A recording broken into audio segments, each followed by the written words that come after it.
In 2014, a chilling case shocked the world, not because it involved hardened criminals or a dark, hidden past, but because it involved three 12-year-old girls and a fictional monster born on the internet. This is the story of the Slenderman Stabbing, the moment a creepypasta crossed a line that was never meant to be crossed and became horribly, tragically real.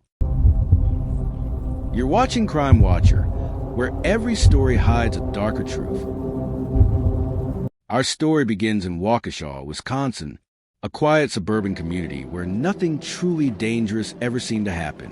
Three sixth-grade girls, Payton, Morgan, and Anissa, were ordinary friends with ordinary lives, until a fictional urban legend began to twist their reality. Payton, known to friends as Bella, was cheerful, trusting, and loyal. Morgan was imaginative and eccentric. Anissa struggled with loneliness and found escape online. Together, they bonded, but the internet would soon create a fracture none of them could have predicted. On the internet, creepypasta stories thrive.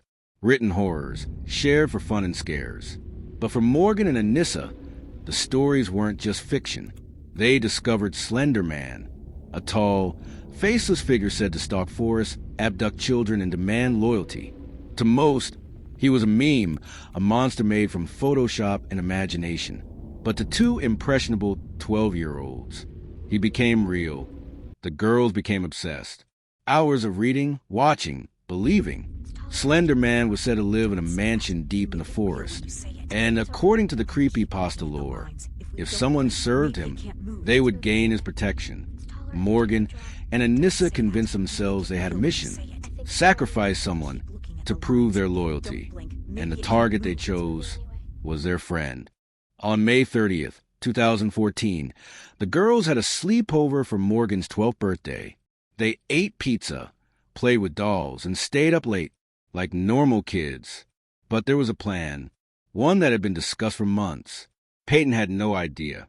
She was simply excited to celebrate her friend's birthday, unaware that the night was leading her toward the woods. The next morning, the girls asked Payton to go for a walk. They said they wanted to play a game of hide and seek in the woods. It was supposed to be fun, safe, innocent, but deep among the trees, the tone shifted. According to investigators and court testimony, this is where the unimaginable happened. In the forest, Morgan and Anissa held Payton down, and Morgan stabbed her 19 times. 19. The attack was brutal, sudden, and devastating. When they finished, they told her to stay still so she could bleed out. Then they walked away, believing Slenderman would be pleased. But Payton refused to die. Barely conscious, stabbed in the chest, arms, and abdomen, she crawled out of the woods and onto a bike path where a passing cyclist found her. Her first words were simple and heartbreaking: "Please help me."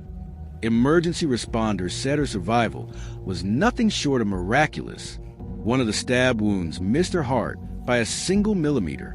Meanwhile, Morgan and Anissa were found hours later, walking along a highway, still believing Slenderman was real, and that they were on their way to find him. Interrogations revealed the depth of their delusion. They spoke calmly, almost casually, about serving a fictional monster, as though he were waiting for them. It was chilling not because of malice, but because of their complete detachment from reality. The case made headlines worldwide. How could 12-year-old girls believe a creepypasta so deeply that they attempted murder? Psychiatric evaluations revealed severe mental health struggles, particularly for Morgan, who was eventually diagnosed with early-onset schizophrenia. Both girls were charged in adult court due to the severity of the crime, a decision that sparked debate nationwide. Over time, both were found not guilty by reason of mental disease or defect, and were sentenced to long-term psychiatric institutional care. As for Payton, she survived. She endured multiple surgeries, intensive therapy, and emotional trauma, but her resilience inspired millions. She chose to live, to recover, to speak out. Her courage turned a night of terror into a testimony of human strength. The Slenderman Stabbing became a global cautionary tale, a reminder of the power of influence. the vulnerability of developing minds, and the consequences of untreated mental illness. The truth is chilling not because Slenderman exists, but because two children believed he did. Monsters on the internet aren't real, but fear, loneliness, and untreated mental health conditions can turn fiction into reality. The Slenderman Stabbing was never about a creepypasta. It was about two children lost in the cracks, and another whose life was nearly taken because of it. This is the true story of the Slenderman Stabbing, a story the internet will never forget. Thank you for watching. Subscribe, and remember, not every monster hides in the dark.